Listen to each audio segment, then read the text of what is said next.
నమస్తే welcome to AV news ముందుగా headlines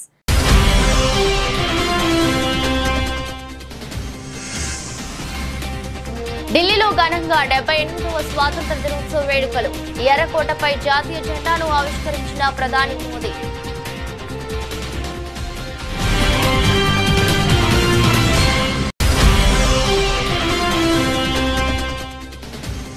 ఎర్రకోటపై జాతినుద్దేశించి ప్రధాని నరేంద్ర మోదీ ప్రసంగం హర్ ఘర్ తిరంగా పేరుతో దేశవ్యాప్తంగా ఘనంగా వేడుకలు జరుగుతున్నాయన్న ప్రధాని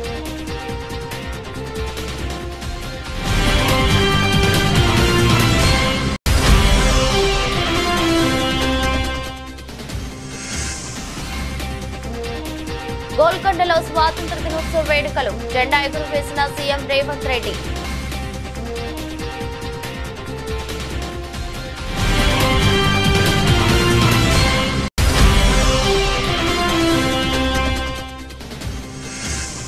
వైఎస్ఆర్సీపీ కేంద్ర కార్యాలయంలో ఘనంగా స్వాతంత్ర దినోత్సవ వేడుకలు జాతీయ జెండాను ఆవిష్కరించిన వైఎస్ జగన్మోహన్ రెడ్డి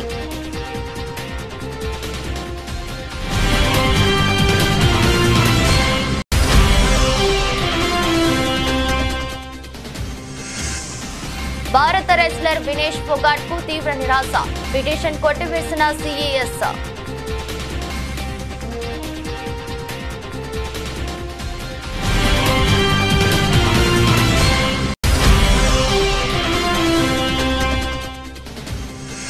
కోలుకున్న స్టాక్ మార్కెట్ సూచీలు అంతర్జాతీయ మార్కెట్ల నుంచి సానుకూల పవనాలు స్వల్ప లాభాలతో సెన్సెక్స్ నిఫ్టీ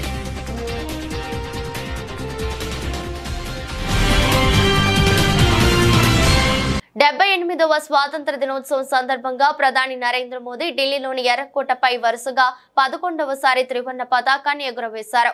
ఈ కార్యక్రమానికి కేంద్ర మంత్రులతో పాటు సినీ రాజకీయ క్రీడా ప్రముఖులు హాజరయ్యారు. అలాగే జెండా ఆవిష్కరణ కార్యక్రమంలో కాంగ్రెస్ అగ్రనేత రాహుల్ గాంధీ కూడా పాల్గొన్నారు. ఈ సందర్భంగా భారత సైన్యం హెలికాప్టర్లతో పూల వర్షం కురిపించింది. 2047 వికసిత్ థీమ్ తో ఈ ఏడాది 15 ఆగస్టు వేడుకలు జరుగుతున్నాయి. భారత్ ను 2047 నాటికి అభివృద్ధి చెందిన దేశంగా మార్చే దిశగా కేంద్ర ప్రభుత్వం చేస్తున్న ప్రయత్నాలకు ఈ వేడుకలు పునరుత్తేజాన్ని అందించనున్నాయి. 78వ స్వాతంత్ర దినోత్సవ సందర్భంగా ఎర్రకోటపై జాతీయ జెండాను ఎగురవేసిన అనంతరం ప్రధాని నరేంద్ర మోదీ జాతినుద్దేశించి ప్రసంగించారు. ముందుగా దేశ ప్రజలకు స్వాతంత్ర దినోత్సవ శుభాకాంక్షలు తెలిపారు. భారత ప్రస్థానం ప్రపంచానికే స్ఫూర్తిదాయకమని తెలిపారు. హర్ ఘర్ తిరంగా పేరుతో దేశవ్యాప్తంగా ఘనంగా వేడుకలు జరుగుతున్నాయన్నారు. దేశం కోసం తమ జీవితాలని పణంగా పెట్టిన మహనీయులు ఎందరో ఉన్నారని, ఈ సందర్భంగా వారి త్యాగాలను స్మరించుకుందామని ప్రధాని పిలుపునిచ్చారు. మహనీయుల త్యాగాలకు ఈ దేశం రుణపడి ఉందని పేర్కొన్నారు. శతాబ్దాల తరబడి దేశం బానిసత్వంలో మగ్గిందని, స్వాతంత్ర్యం కోసం ఆనాడు 40 కోట్ల మంది పోరాడారని గుర్తు చేశారు. ఇవాళ దేశ జనాభా 140 కోట్లకు చేరుకుందని, మనమంతా వారి కలలను సాకారం చేయాలని పిలుపునిచ్చారు. లక్ష్యాన్ని నిర్దేశించుకొని ముందుకు సాగాలని తెలిపారు. सामान्य से सामान्य मानवीयों का विश्वास तोड़ने की हर तरकीब है। उसके बावजूद भी उस समय की जनसंख्या के हिसाब से करीब 40 करोड़ देशवासी आजादी के पूर्व 40 करोड़ देशवासियों ने वो जज्बा दिखाया, वो सामर्थ्य दिखाया, एक सपना लेकर के चले, एक संकल्प लेकर के चलते रहे, जूझते रहे। एक ही स्वर था, वंदे मातरम। एक ही सपना था, भारत की आजादी का। 40 करोड़ देशवासियों ने, और हमें गर्व है कि हमारी रगों में उन्हीं का खून है। वो हमारे पूर्वज थे। सिर्फ 40 करोड़ लोगों ने दुनिया की महासत्ता को उखाड़ करके फेंक दिया था, गुलामी की जंजीरों को तोड़ दिया था। अगर हमारे पूर्वज, जिनका खून हमारी रगों में है, आज हम तो 140 करोड़ है। अगर 40 करोड़ गुलामी की बेड़ियों को तोड़ सकते हैं, अगर 40 करोड़ आजादी के सपने को पूर्ण कर सकते हैं, आजादी लेकर के रह सकते हैं, तो 140 करोड़ देश के मेरे नागरिक, 140 करोड़ मेरे परिवारजन अगर संकल्प लेकर के चल पड़ते हैं, एक दिशा निर्धारित करके चल पड़ते हैं। గోల్కొండలో స్వాతంత్ర దినోత్సవ వేడుకలు ఘనంగా జరిగాయి. ముఖ్యమంత్రి రేవంత్ రెడ్డి పాల్గొని జాతీయ జెండాను ఎగురవేశారు. అనంతరం ఆయన పోలీసుల నుంచి గౌరవ వందనం స్వీకరించారు. ఈ సందర్భంగా విద్యార్థులు ప్రదర్శించిన సాంస్కృతిక ప్రదర్శనలకు వీక్షించారు. అనంతరం రాష్ట్ర ప్రజలను ఉద్దేశించి ప్రసంగించారు. దేశ పౌరులకు స్వాతంత్ర దినోత్సవ శుభాకాంక్షలు తెలిపారు. మహానుభావుల త్యాగాలతో స్వాతంత్రం సాధించామన్నారు. 78వ స్వాతంత్ర దినోత్సవం సందర్భంగా విజయవాడలోని ఇందిరాగాంధీ స్టేడియంలో జాతీయ జెండా ఏపీ సీఎం చంద్రబాబు ఆవిష్కరించారు. సాయుధ బలగాల గౌరవ వందనం స్వీకరించారు. 78వ స్వాతంత్ర దినోత్సవం సందర్భంగా దేశ ప్రజలకు చంద్రబాబు శుభాకాంక్షలు తెలిపారు. ఎందరో మహానుభావుల త్యాగ ఫలితం మనం ఈనాడు అనుభవిస్తున్న స్వాతంత్రమని ఆయన పేర్కొన్నారు. వైఎస్ఆర్ కాంగ్రెస్ పార్టీ కేంద్ర కార్యాలయంలో స్వాతంత్ర దినోత్సవ వేడుకలు ఘనంగా నిర్వహించారు. వైఎస్ఆర్ కాంగ్రెస్ పార్టీ అధినేత మాజీ ముఖ్యమంత్రి వైఎస్ జగన్మోహన్ రెడ్డి జాతీయ జెండాను ఆవిష్కరించారు. జాతిపిత మహాత్మా గాంధీజీ చిత్రపటానికి వైఎస్ జగన్ పూలమాలలు వేసి నివాళులర్పించారు. కార్యక్రమంలో శాసన మండలి ప్రతిపక్ష నేత లేళ్ల అప్పిరెడ్డి, ఎంపీ వైవి సుబ్బారెడ్డి, మాజీ మంత్రులు బొత్స సత్యనారాయణ, అంబటి రాంబాబు, విడుదల రజని, కారుమూరి నాగేశ్వరరావు, మెరుగు నాగార్జున, ఎమ్మెల్సీ మొండితోక అరుణ్ కుమార్, మాజీ చీఫ్ విప్ గడికోట శ్రీకాంత్ రెడ్డి, మాజీ శాసనసభ్యులు మల్లాది విష్ణు, పలువురు పార్టీ నేతలు, కార్యకర్తలు పాల్గొన్నారు. తెలంగాణ వ్యాప్తంగా స్వాతంత్ర దినోత్సవ వేడుకలు ఘనంగా జరిగాయి. తెలంగాణ భవన్ లోను స్వాతంత్ర దినోత్సవ వేడుకలు ఘనంగా జరిగాయి. BRS working president Kalvakuntla Taraka Ramarao పాల్గొని జాతీయ పతాకాన్ని ఆవిష్కరించారు. ఈ సందర్భంగా స్వాతంత్ర సమర యోధుల త్యాగాలను గుర్తు చేసుకున్న ఆయన వారికి ఘన నివాళులర్పించారు. ప్రస్తుత అవసరాల కోసం RRR నిర్మాణం జరుగుతుందని, దీని ద్వారా 10 జిల్లాలకు మేలు చేకూరుతుందని ఎంపీ రఘునందన్ రావు అన్నారు. సిద్దిపేట జిల్లా గజ్వేల్ పట్టణంలో రీజనల్ రింగ్ రోడ్డు నిర్మాణంపై మీడియా సమావేశం నిర్వహించారు. ఈ సందర్భంగా మాట్లాడుతూ త్వరలో RRR నార్థరన్ విభాగం పనులు ప్రారంభమవుతాయని అన్నారు. గత ప్రభుత్వం నుంచి ఇప్పటి వరకు నత్తనడకలో భూసేకరణ పనులు కొనసాగుతున్నాయని తెలిపారు. గజ్వేల్లో ఉన్నటువంటి నేషనల్ హైవేస్ పీడీ కార్యాలయంలో RRR regional ring road northern ఏరియాకి సంబంధించినటువంటి ఒక రివ్యూ సమావేశాన్ని తీసుకోవడం జరిగింది.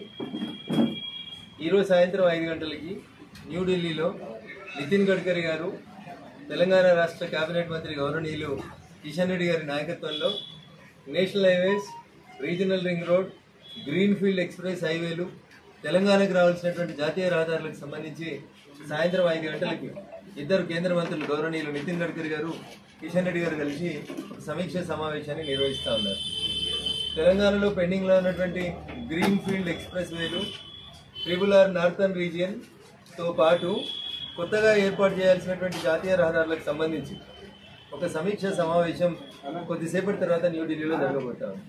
దానికి సంబంధించి అందరూ ఎంపీలను కూడా మామా నియోజకవర్గాల పరిధిలో ఉన్నటువంటి జాతీయ రహదారులు, వాటితో పాటు ఈ గ్రీన్ ఎక్స్ప్రెస్ వేలు, కొత్తగా ప్రతిపాదించబోతున్నటువంటి నేషనల్ హైవేస్కి సంబంధించి పూర్తి సమాచారాన్ని పంపించి ఈరోజు కిషన్ రెడ్డి గారి ద్వారా ఈ తెలంగాణ రాష్ట్రానికి రావాల్సినటువంటి జాతీయ రహదారుల మీద ఒక సమీక్ష సమావేశాన్ని ఈరోజు నిర్వహించబోతాను. దాంట్లో భాగంగా చాలా కాలం క్రితమే భాగ్యనగరాన్ని ఇంకా విశ్వస్థాయి నగరంగా గుర్తింపు పొందించడానికి ఇప్పుడున్నటువంటి ORRతో పాటు ఒక RRR పేరిట భారత ప్రభుత్వం పూర్తిగా తన సొంత నిధులతోటి ఒక RRRని ఏర్పాటు చేయాలని, దాని మొత్తాన్ని 2 భాగాల కింద, ఒకటి హైదరాబాద్కు నార్థన్ ఉత్తరం వైపు ఒక భాగంగా విభజించి, దక్షిణం వైపు ఒక భాగంగా విభజించి 2 పార్ట్లుగా, నార్థన్ పార్ట్, సదరన్ పార్ట్ అని 2 పార్ట్లుగా విభజించి దాన్ని ఇప్పటికే భూసేకరణ కార్యక్రమాన్ని ప్రారంభించడం జరిగింది. సో చాలామంది మిత్రులలో, చాలా గ్రామాలలో ఒక రకమైనటువంటి అపోహ ఏముందంటే పేదోళ్ళ భూములు లాక్కుంటున్నారు, పెద్దోళ్ళ భూములకి వెళ్ళి రింగ్ రోడ్ని పక్కకు అలైన్మెంట్ మారుస్తూ ఉన్నారు. మీకోసం పోలీస్ అనే నినాదంతో మహబూబాబాద్ జిల్లా పోలీసులు చేపట్టిన కార్యక్రమాలు అభినందనీయమని మంత్రి సీతక్క అన్నారు. కొత్తగూడ మండల కేంద్రంలోని ఏకలవ్య పాఠశాల ఆవరణలో గత 4 రోజులుగా పోలీసులు నిర్వహిస్తున్న క్రీడల ముగింపు సమావేశానికి పంచాయతీరాజ్ శిశు సంక్షేమ శాఖ మంత్రి సీతక్క ముఖ్య అతిథిగా హాజరయ్యారు. సీతక్కకు పోలీసులు, విద్యార్థులు, యువత ఆదివాసీ నృత్యాలతో ఘన స్వాగతం పలికారు. ఈ సందర్భంగా మాట్లాడుతూ పోలీస్ అనే నినాదంతో యువతకు క్రీడా పోటీలతో పాటు చిత్రలేఖనం పోటీలు నిర్వహించారని తెలిపారు. అనంతరం బహుమతులు అందజేశారు.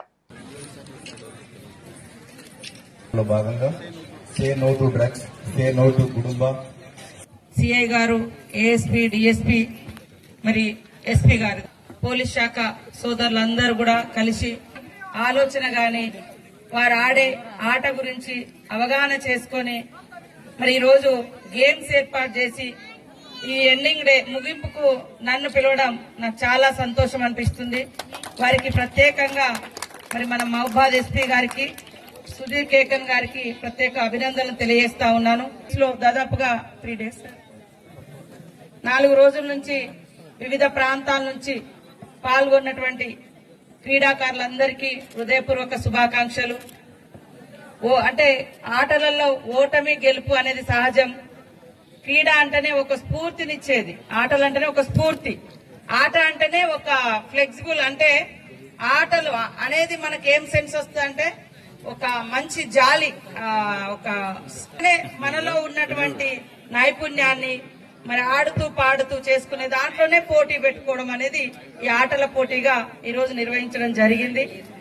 మరి ఇంత పెద్ద ఎత్తున క్రీడాకారులను ఇక్కడ సమీకరించడంతో పాటు ముఖ్యంగా మరి డ్రగ్స్ వద్దు, గుడంబ వద్దు, అదేవిధంగా గంజాయి వద్దు, మీ తల్లిదండ్రులు మీ మీద పెట్టుకున్నటువంటి ఆశల్ని నెరవేర్చాలంటే కష్టపడి చదవాలి అనేటువంటి ఒక దృక్పథాన్ని, కాన్సెప్ట్ ని ఇవ్వడం కోసం మరి వారు ప్రత్యేక చొరవ తీసుకొని కళా బృందాలు కావచ్చు, వాల్ రైటింగ్స్ కావచ్చు, అదేవిధంగా మరి ఇక్కడ మన పోస్టర్స్ కావచ్చు, ఇవన్నీ కూడా చేయడం దేనికంటే ఈ సమాజంలో రోజు రోజుకు పెరుగుతున్నటువంటి మరి డ్రగ్స్, మత్తు, మరి తల్లిదండ్రులకు భారమైపోయేటువంటి జీవితాలు వద్దు, మీలో ఉన్నటువంటి ఇలాంటి నైపుణ్యం ఉంది, ఇలాంటి క్రీడలు మీలో ఉన్నాయి, దాన్ని మీరు చూపించుకోండి, ఇక్కడ మనం ఒక అవకాశం ఇద్దామని వారు ఈరోజు ఈ రకంగా కండక్ట్ చేసి కాంగ్రెస్ పార్టీ తమకు నచ్చింది పాఠ్య పుస్తకాలలో ప్రచురణ చేసి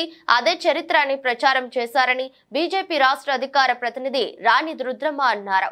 నెహ్రూకి ప్రధాని పదవి మీద ఉన్న వ్యామోహం వల్లే అఖండ భారతదేశాన్ని 2 ముక్కలుగా విభజించారని ఆమె విమర్శించారు.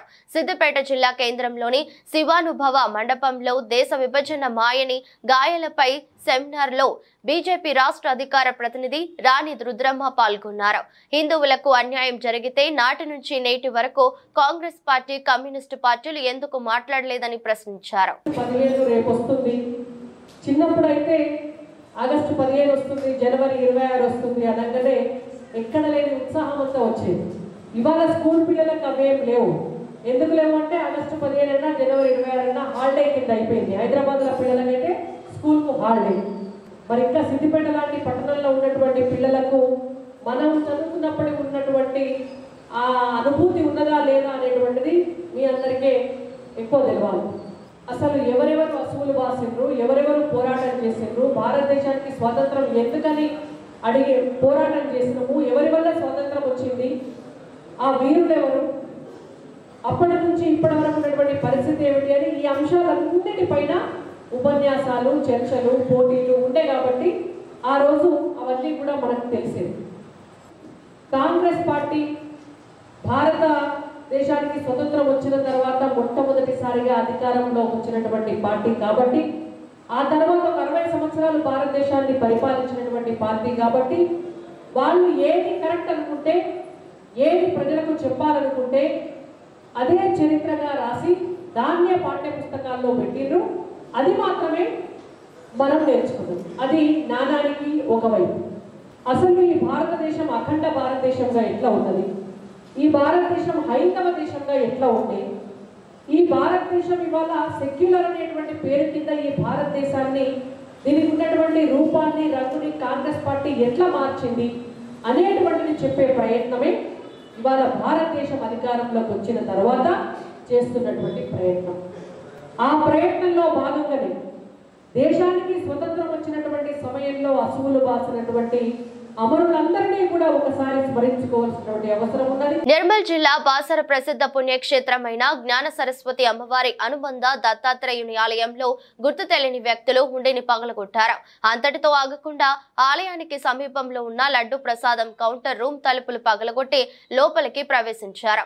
అలాగే ఎవరు గుర్తుపట్టకుండా సీసీ ఫుటేజ్ ను దుండగులు పగలగొట్టారు. నిరంతరం సెక్యూరిటీ సిబ్బంది ఆలయం లోపల బయట విధులు నిర్వహిస్తున్నప్పటికీ అర్ధరాత్రి సమయంలో దొంగలు విడ్డూరం అని స్థానికులు మండిపడుతున్నారు. ఆలయ అధికారుల సమాచారం మేరకు పోలీసులు రంగంలోకి దిగి డాగ్ స్క్వాడ్ తో తనిఖీలు చేపట్టారు.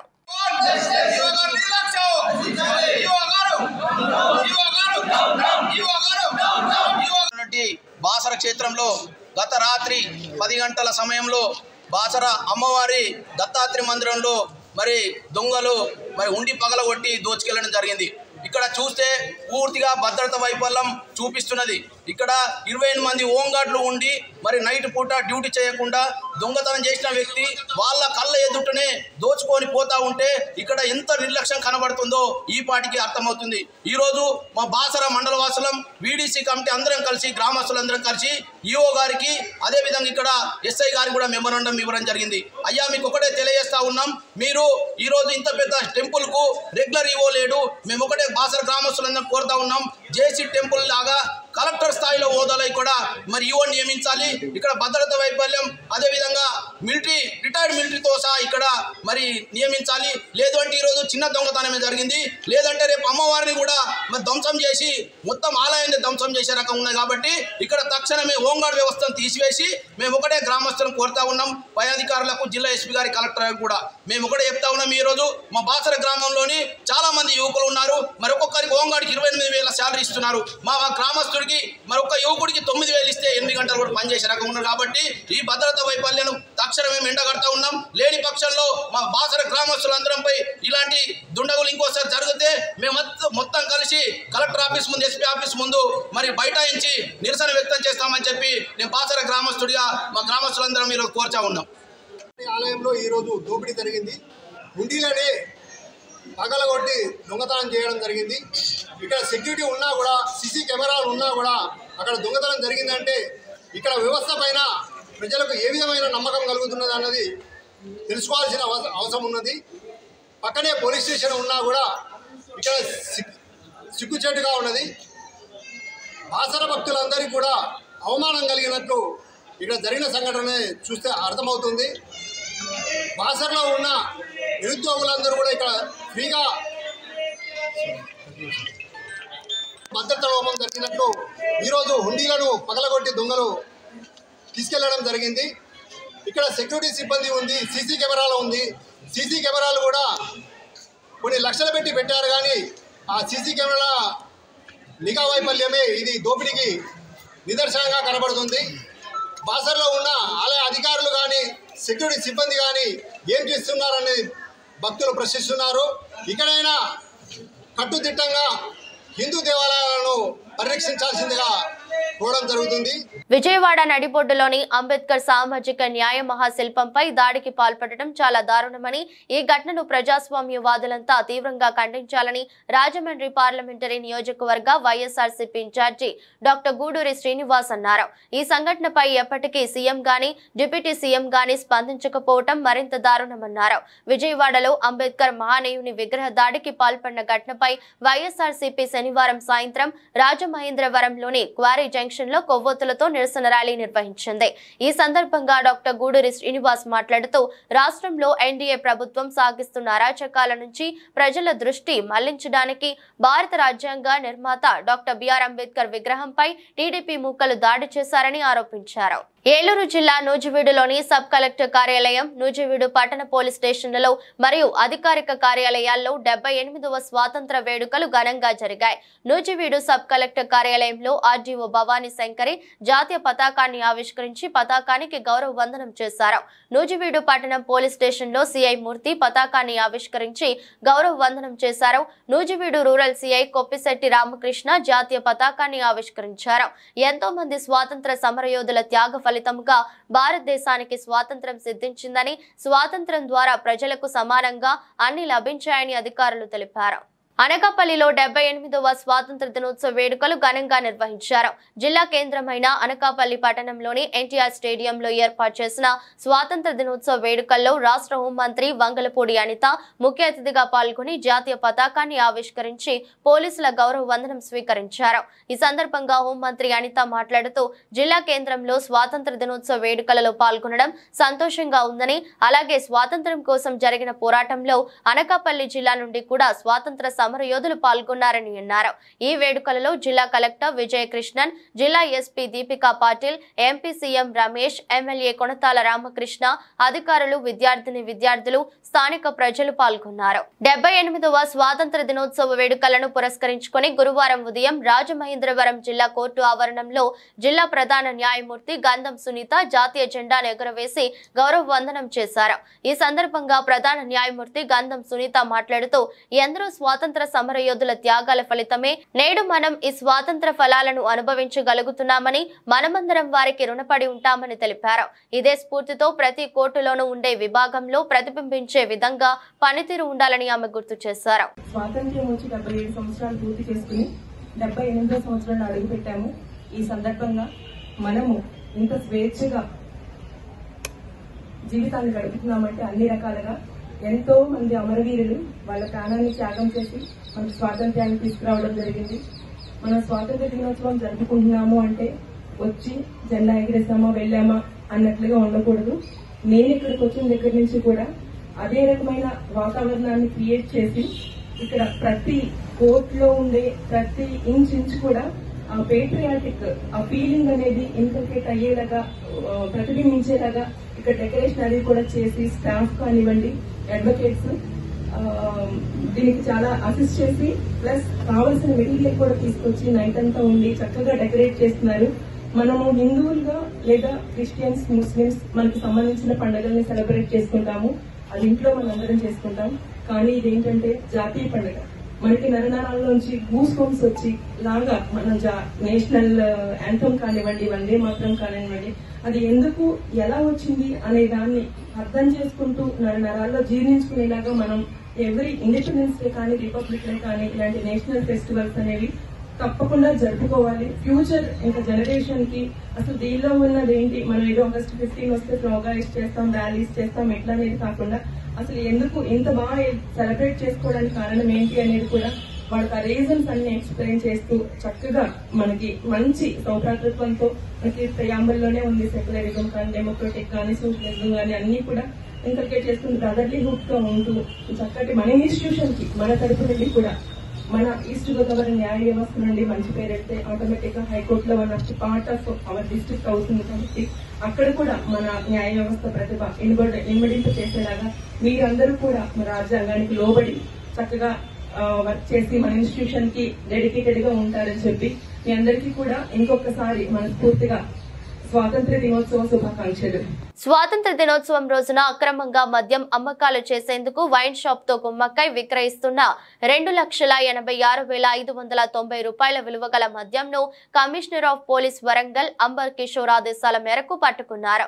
విశ్వసనీయ సమాచారంతో టాస్క్ ఫోర్స్ మరియు మిల్స్ కాలనీ పోలీసులు మిల్స్ కాలనీ పిఎస్ పరిధిలోని సకరేషి కుంట ఎస్సీ కాలనీలో స్వాతంత్ర దినోత్సవం రోజు మద్యం అమ్మకూడదు అనే ఉత్తర్వులను ఉల్లంఘిస్తూ మద్యం విచ్చలవిడిగా విక్రయాలు చేస్తున్న బెల్ట్ షాప్ దాడి చేయగా అక్రమ మద్యాన్ని స్వాధీనం చేసుకున్నారు. అక్రమ మద్యం పట్టుకోవడంలో ప్రతిభ కనబర్చిన A Madhusudan, ACP task force ఇన్స్పెక్టర్లు S Ravikumar, M Ranjith Kumar, SI Sharath Kumar, task force సిబ్బంది మరియు మిల్స్ కాలనీ పిఎస్ సిబ్బందిని commissioner of police Warangal Amber Kishore అభినందించారు. కలియుగ వైకుంఠంగా విరాజిల్లుతున్న తిరుమల శ్రీ వెంకటేశ్వర స్వామి వారికి నిత్యం లక్షలాది మంది దర్శించుకొని మొక్కుబడులు చెల్లించుకుంటుంటారు. తాజాగా ప్రముఖ సినీ హీరో మహేష్ బాబు కుటుంబ సభ్యులు శ్రీవారిని దర్శించుకునేందుకు తిరుమలకు చేరుకున్నారు. అలిపిరి నడక మార్గంలో మహేష్ బాబు అర్ధాంగి నమ్రత శిరోద్కర్, కుమారుడు గౌతమ్, కుమార్తె సితారా తిరుమలకు చేరుకొని మొక్కుబడులు చెల్లించుకున్నారు. ముందుగా నమ్రత శిరోద్కర్ నడక మార్గంలో మెట్లకు పూజలు చేస్తూ కొబ్బరికాయ కొట్టి కర్పూరం వెలిగించి నడక మార్గంలో స్వామివారి దర్శనానికి బయలుదేరారు. మహేష్ బాబు కుటుంబ సభ్యుల వెంట అభిమానులు కూడా నడిచారు. వీరు నడక మార్గంలో భక్తులను పలకరిస్తూ కొండపైకి చేరుకున్నారు. ఇందుకు సంబంధించిన ఫోటోలు, వీడియోలు సోషల్ మీడియాలో వైరల్ అయ్యాయి. బుధవారం రాత్రి తిరుమలలోని సుధాకృష్ణ నిలయం అతిథి గృహంలో బస చేసిన మహేష్ బాబు కుటుంబ సభ్యులు ఈ రోజు ఉదయం శ్రీవారిని దర్శించుకున్నారు. కోల్కతాలోని ఆర్జీకర్ మెడికల్ కాలేజీ ఆసుపత్రి వద్ద ఉద్రిక్తత పరిస్థితులు నెలకొన్నాయి. 31 ఏళ్ల ట్రైనీ వైద్యురాలిపై జరిగిన లైంగిక దాడి హత్యకు సాక్షిగా నిలిచిన ఈ ఆసుపత్రికి రీక్లైమ్ ది నైట్ పేరుతో ఆందోళనకారులు పెద్ద ఎత్తున చేరుకున్నారు. వారిని అడ్డుకునేందుకు పోలీసులు టియర్ గ్యాస్ ప్రయోగించాల్సి వచ్చింది. లాఠీలకు పని చెప్పారు. ఈ ఘటనలో పలువురు గాయపడ్డారు. రీక్లైమ్ ది నైట్ పేరుతో పశ్చిమ బెంగాల్ సహా దేశవ్యాప్తంగా ప్రచారం ప్రారంభమైంది. సోషల్ మీడియా ద్వారా దీనికి విపరీతమైన ప్రచారం లభించింది. గత రాత్రి 11:55 సమయంలో వేలాది మంది మహిళలు ప్లకార్డులు చేతపట్టుకుని విధుల్లోకి వచ్చారు. బాధితురాలికి న్యాయం చేయాలంటూ పెద్ద ఎత్తున నినాదాలు చేశారు. ఆందోళన తొలుత శాంతియుతంగా సాగింది. అయితే ఆసుపత్రికి చేరుకున్నాక ఉద్రిక్తంగా మారింది. ఆందోళనకారులు ఆసుపత్రిలోకి చొచ్చుకెళ్లే ప్రయత్నం చేశారు. ఈ క్రమంలో ఆసుపత్రిని ధ్వంసం చేశారు. అద్దాలు పగలగొట్టారు. కుర్చీలు, ఇతర ఫర్నిచర్ ను విరక్కొట్టారు. ఆసుపత్రి బయట ఏర్పాటు చేసిన బారికేడ్లను ధ్వంసం చేస్తున్న వీడియోలు సోషల్ మీడియాలో వైరల్ అయ్యాయి. ఎమర్జెన్సీ వార్డును ఆందోళనకారులు ధ్వంసం చేశారు. బయట పార్క్ చేసిన పోలీస్ వాహనాలపైన ప్రతాపం చూపారు. దీంతో వారిని చెదరగొట్టేందుకు పోలీసులు లాఠీచార్జ్ చేశారు. బాష్ప వాయువు ప్రయోగించారు. పారిస్ ఒలింపిక్స్ మహిళల రెజ్లింగ్ 50 కిలోల కేటగిరీలో అనర్హత వేటుకు గురైన భారత రెజ్లర్ వినేష్ ఫోగాట్ కు సిఏఎస్ లో తీవ్ర నిరాశ ఎదురైంది. వినేష్ ఫోగాట్ దాఖలు చేసిన పిటిషన్ ను సిఏఎస్ కొట్టివేసింది. వినేష్ ఫోగాట్ పారిస్ ఒలింపిక్స్ లో రెజ్లింగ్ 50 కిలోల కేటగిరీలో ఫైనల్ చేరింది. అయితే నిర్దేశిత బరువు కంటే 100 గ్రాములు ఎక్కువ బరువు ఉందన్న కారణంతో ఆమెను ఫైనల్ కు అనర్హురాలిగా ప్రకటించారు. దాంతో వినేష్ కు పతకం చేజారింది. దీనిపై ఆమె సిఏఎస్ ను ఆశ్రయించింది. వినేష్ తరపున హరీష్ సాల్వే, విదుష్పత్ సింఘానియా వాదనలు వినిపించారు. నిన్న ఈ కేసును ఆగస్టు 16కి వాయిదా వేసినట్టు వార్తలు వచ్చాయి. అయితే సిఏఎస్ కాస్త ముందుగానే తీర్పు వెలువరించింది. ఈ కేసులో వినేష్ ఫోగాట్ కు అనుకూలంగా తీర్పు వచ్చి ఉంటే ఆమెకు రజత పథకం దక్కేది. కానీ సిఎస్ ఆమె పిటిషన్ ను కొట్టివేయడంతో ఉత్త చేతులతో పారిస్ ఒలింపిక్స్ నుంచి నిష్క్రమించినట్టయింది. నిన్న భారీ నష్టాలతో ముగిసిన భారత స్టాక్ మార్కెట్ సూచీలు నేడు అంతర్జాతీయ విపణి నుంచి వీచిన సానుకూల పవనాలతో కోలుకున్నాయి. సెన్సెక్స్, నిఫ్టీ స్వల్ప లాభాలతో ముగిశాయి. సెన్సెక్స్ 149.85 పాయింట్ల లాభంతో 79,105.88 వద్ద ముగియగా నిఫ్టీ 4.75 పాయింట్ల స్వల్ప లాభంతో 24,143.75 వద్ద స్థిరపడింది. నేటి ట్రేడింగ్ లో మిడ్ క్యాప్, స్మాల్ క్యాప్ షేర్లలో అమ్మకాల ట్రేడింగ్ కనిపించింది. నిఫ్టీలో ఐటీ, సేవల రంగం, నిత్యావసరాల రంగాల షేర్లు లాభపడ్డాయి. పబ్లిక్ సెక్టర్ బ్యాంకులు, pharma, FMCG, metal, real estate షేర్లకు నేడు ప్రతికూల పరిస్థితులు ఎదురయ్యాయి. సెన్సెక్స్ లో TCS, HCL tech Mahindra, Infosys, Mahindra and Mahindra, Wipro, Bharti Airtel షేర్లు లాభాలు అందుకున్నాయి. UltraTech cement, JSW steel, Tata steel, power grid, IndusInd bank, Bajaj Finserv, Axis bank, ICICI bank షేర్లు నష్టపోయాయి. వార్తలు ముగించే ముందు మరోసారి హెడ్లైన్స్.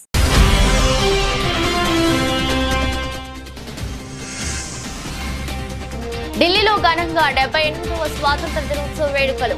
ఎర్రకోటపై జాతీయ జెండాను ఆవిష్కరించిన ప్రధాని మోదీ.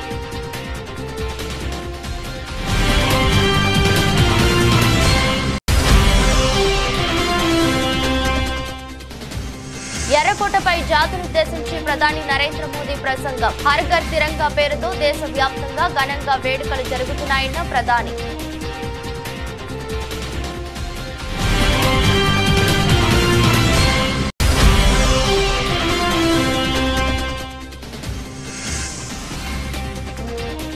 గోల్కొండలో స్వాతంత్ర దినోత్సవ వేడుకలు. జెండా ఎగురవేసిన సీఎం రేవంత్ రెడ్డి.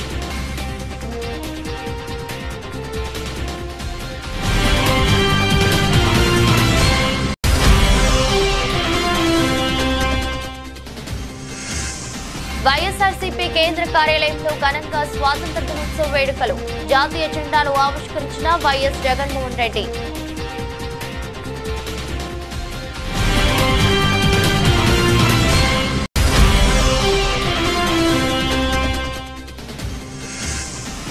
భారత రెస్లర్ వినేష్ ఫోగాట్ కు తీవ్ర నిరాశ.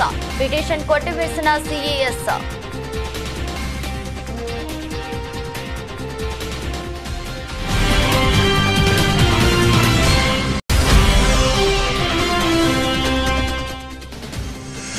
కోలుకున్న స్టాక్ మార్కెట్ సూచీలు. అంతర్జాతీయ మార్కెట్ల నుంచి సానుకూల పవనాలు. స్వల్ప లాభాలతో సెన్సెక్స్ నిఫ్టీ.